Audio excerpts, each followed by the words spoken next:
한 일본 여고생이 한국에 와서 깜짝 놀란 이유가 있다는데요. 이 여고생은 일본의 혐한 서적을 즐겨 읽는 학생입니다. 서점에 가서 그런 내용의 책들을 읽는 게 취미인데요. 책에는 한국에 대한 온갖 좋지 않은 이야기들로만 가득합니다. 그래서 학교의 주변 친구들이 한국어를 배우거나 한국 드라마, 케이팝을 즐겨 듣고 흔히 말하는 한국 가수 덕질을 할 때도 뒤에서 욕을 했던 학생입니다. 그런데 이 학생이 한국에 수학여행을 오고 난 뒤 크게 반성했던 글을 작성해 화제가 되었는데요.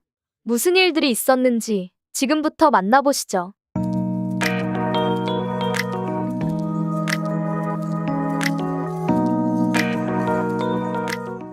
안녕하세요. 저는 일본 아이치현에서 고등학교에 다니는 평범한 학생입니다. 아니, 평범하지는 않고 한국을 싫어했던 학생이죠. 그게 모두 한국에 대해 나쁜 이미지를 만들어내는 혐한 서적을 즐겨 읽은 뒤에 생긴 이미지들이긴 했지만요. TV에 나오는 한국 사람들은 굉장히 멋지고 아름답고 키도 크고 마치 일본 사람들하고는 다른 유전자를 가진 사람들 같았죠. 제가 살고 있는 아이치현은 나고야 주변의 부속 도시들로 이루어진 곳입니다. 가장 큰 도시인 나고야에서도 한국 사람을 만나볼 기회가 없는 곳입니다. 그렇기 때문에 혼자 골똘히 생각해봐도 같은 동양인인 주제에 키가 커봤자 얼마나 더 크고 잘생기고 이뻐봐야 얼마나 더 이쁘겠냐는 생각을 가지고 있었습니다. 제가 보는 책에서 한국의 연예인들은 성형수술을 수십 번씩 하고 성형 부작용으로 죽지 않으면 TV에 나오는 것이라는 이야기들을 하기 때문에 그런 말들을 철석같이 믿고 있었죠. 한국 사람을 만나볼 경험이 없는 평범한 저 같은 사람들은 그 책의 자극적인 내용에 빠져들어 그 말들을 믿고 있을 수밖에 없죠. 그러다가 한국에 갈 기회가 생기게 되었는데요. 세계적인 전염병이 막을 내리는 시점에 일본 학교들은 일제히 수학여행을 떠나기 시작했습니다. 그동안 일본의 중고등학교에서는 한국으로 수학여행을 많이 갔었습니다. 많은 학생들이 한심하게 한국을 좋아하고 동경했기 때문이죠. 저희 학교도 이번 수학여행을 국내 여행으로 할지 한국으로 갈지 전체 학생을 대상으로 투표를 했습니다. 저는 당연히 한국 따위에 내 소중한 학창시절 수학여행을 갈 수 없다고 생각해서 주변 친구들을 설득하기 시작했습니다. 그런데 거의 모든 친구들은 한국에 꼭 가고 싶다며 한국행으로 투표를 하겠다는 거예요. 저는 제가 즐겨보는 유튜브 채널들의 내용을 하나씩 소개하며 한국에 대해 나쁜 이야기들을 하기 시작했습니다. 흥미로운 주제에 다른 친구들은 놀라서 하는 반응이었습니다. 하지만 막상 투표 결과 95%의 학생들은 한국에 투표를 해버리고 말더군요. 저는 분했지만 한국에 가기 전에 한국의 허상을 깨부수겠다며 더 열심히 혐한을 공부했습니다. 특히 제 또래 학생들이 관심이 많은 외모와 미용을 주제로 말이죠. 한국의 얼굴들이나 키 같은 것 따위는 TV로 조작된 것들만 나온다는 사실에 대해 초점 맞춰 공부를 했습니다. 한국에 도착하자마자 길에서 만나는 흔한 한국인 오타쿠와 까맣고 더러운 피부를 가진 한국 여자들을 보여주면서 내가 말한 게 이런 거야 라고 당당하게 친구들 앞에서 말할 계획을 가지고 말이죠. 그리고 감히 경제대국인 일본한테 대드는 모습이 얼마나 비참한지 TV에 나오는 일부 좋은 지역 말고 한국의 일상인 낙후된 모습을 볼 생각에 떨렸습니다. 마치 혼내줄 것을 벼르고 있다가 딱 잡아내서 혼쭐을 내주는 듯한 느낌으로 말이죠. 그리고 저는 친구 2명을 제 편으로 만들었습니다. 출발할 날이 다가오고 한국을 싫어하는 저희 셋은 한국의 허상을 볼 생각에 너무나 기대가 되었습니다. 통쾌한 광경을 빨리 보고 싶었죠. 도쿄의 나리타 공항으로 가서 한국행 비행기 탑승을 기다렸습니다. 여기 공항에만 와보니 한국 사람들이 엄청 많았습니다. 저희 학교 학생들은 다들 시골에 사는 학생들이라 한국 사람들을 보고 신기했습니다. 나리타 공항 탑승 게이트 앞에 한국 사람들과 일본 사람들이 섞여서 비행기 시간을 기다리고 있었습니다. 일단 저희 반에 키가 가장 큰 남학생인 소우타는 키가 175cm였는데 그렇게 커 보이던 애가 한국 사람들 옆에 서 있으니까 너무 작고 왜소해 보이기 시작했습니다. 나이 많은 한국 사람들은 그렇다 치더라도 젊은 한국 남자들 중에 소우타보다 키가 작은 사람은 없어 보였습니다. 다른 여학생들은 한국 사람들 구경하는 재미에 자기들끼리 소곤소곤하고 한국을 제일 좋아하는 코아쿠는 한국어로 한국 남자들한테 말을 걸고 있더라고요. 기가 막히는 장면이었습니다. 저희 삼총사는 한국에는 키높이 깔창이 필수라더라. 전 국민이 성형을 하는 나라라며 욕을 하면서 비행기를 탔습니다.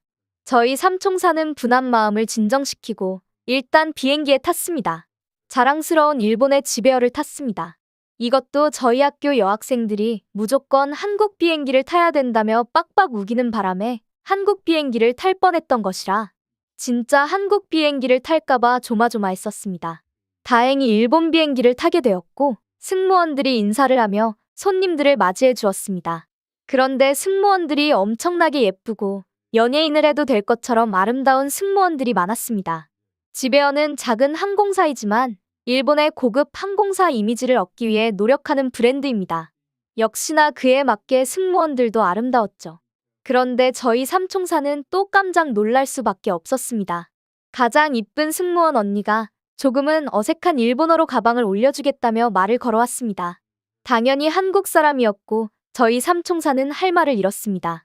키도 크고 이렇게나 이쁘기까지 한데 한국 사람이라니. 승무원 언니가 가방을 올려주고 저희 삼총사는 분열이 일어났습니다. 제가 꼬셔놨던 친구 2명은 미안하지만 네 말이 틀린 것 같아. 원래 나는 한국에 가는 게 되게 기대되고 좋았는데 더 있다가는 여행을 망칠 것 같다고 하며 저와 다른 노선을 걷겠다고 했습니다. 가는 내내 저와 2친구는 아무 말도 하지 않았습니다. 그리고 비행기에서 내리면서 둘이 저를 두고 손을 잡고 내리더군요. 저는 좋아, 너네 후회하게 해주지 하며 부글부글 끓는 속을 진정시켰습니다. 다른 친구들은 즐겁게 수학여행을 가는데 저는 수학여행길에서 이렇게 기분이 나빠지다니 한국이 더 싫어졌습니다. 그렇게 도착을 하고 처음 본 광경의 인천공항은 아주 깨끗하고 멋졌습니다. 그리고 좁고 낮아 답답해 보였던 일본공항과 달리 입국 심사를 하는데 그 공간도 굉장히 넓고 높아 아주 위축되는 기분이 들었습니다. 그때부터 제가 알던 혐한 채널이 한국에 대해서 거짓말을 한 것 같다는 생각이 들기 시작했습니다. 서울에 잡아둔 숙소로 향했습니다. 숙소에 도착하고 한국 학생들과 교류 행사를 한다며 넓은 강당에 모였습니다.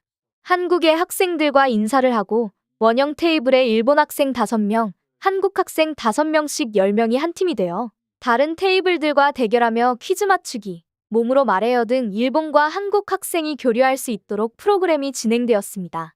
시시할 거라고 생각했던 프로그램이지만 막상 게임을 하니 재미있기도 하고 무엇보다 잘생긴 한국 남학생이 같은 테이블에 앉아있다는 것만으로도 마음이 떨렸습니다.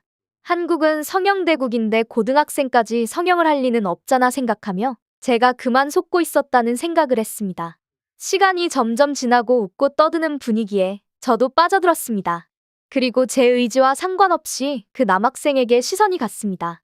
식사 시간이 되었고 밥을 먹는데 남학생과 저는 자꾸만 눈이 마주쳤고 저는 너무나 부끄러웠습니다. 그 남학생은 눈을 피하지 않고 저를 보고 미소를 지어주는데 너무 수줍어서 손으로 얼굴을 가렸습니다. 그걸 본 다른 일본 남학생들은 미오리 좀 봐, 부끄러워하고 있잖아 하면서 놀리더군요. 반면에 한국 남학생들은 제 옆자리를 비켜주고 그 남학생을 제 옆에다 데려다 주었는데 놀리는 분위기가 아니었습니다. 같은 고등학생인데도 일본 남학생들은 이런 수줍은 감정을 놀림거리로 삼다니 미웠지만 한국 학생들은 이런 거에 익숙한지 자연스럽다는 반응이었습니다. 어디선가 일본 여자들이 한국 남자들의 로맨틱한 모습에 넘어간다고 하는데 저도 거의 넘어간 것 같았습니다. 이런 감정은 태어나서 처음이었습니다. 한국 남학생은 조금 아는 일본어 단어로 저랑 대화하려고 했고 저도 대화를 하려고 노력했습니다. 그리고 그동안 가지고 있던 한국에 대한 나쁜 생각은 싹 날아가 버렸습니다. 인스타그램 아이디를 주고받았고 지금도 연락을 이어오고 있는데 나중에 졸업을 하고 서로 꼭 만나기로 약속을 잡았습니다. 그렇게 수학여행을 마치고 일본으로 돌아오면서 정말 많은 생각을 했습니다.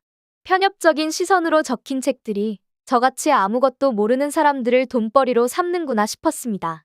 한 번만 가서 경험해봐도 그 책들의 내용이 모두 거짓이라는 걸 알게 될 테니까 한국에 가서 무사히 돌아오는 사람도 있지만 그렇지 못한 사람도 많다며 소중한 가족들의 얼굴을 다시 보고 싶다면 절대로 한국에 가지 말라는 말들을 엄청나게 많이 쓰여 있기도 합니다. 속았다는 기분에 분해서 지금은 평범한 여학생처럼 누구보다 솔직하게 한국에 대한 감정을 표현하면서 지내고 있습니다. 그리고 지금은 한국어 공부도 하고 있습니다. 영어보다 훨씬 배우기 쉽고 그리고 무엇보다 나중에 혹시 만나게 될 남학생을 생각하면서 조금 더 열심히 공부하게 되는 것도 있습니다. 그동안의 부끄러웠던 행동을 숨기지 않고 지금은 인터넷의 혐한족들과도 댓글로 싸우고 있습니다. 한국을 꼭 경험해 보시라며 말씀드리고 글 마치겠습니다. 오늘 사연은 여기까지입니다. 구독과 좋아요 부탁드리며 다음에 또 찾아뵙겠습니다.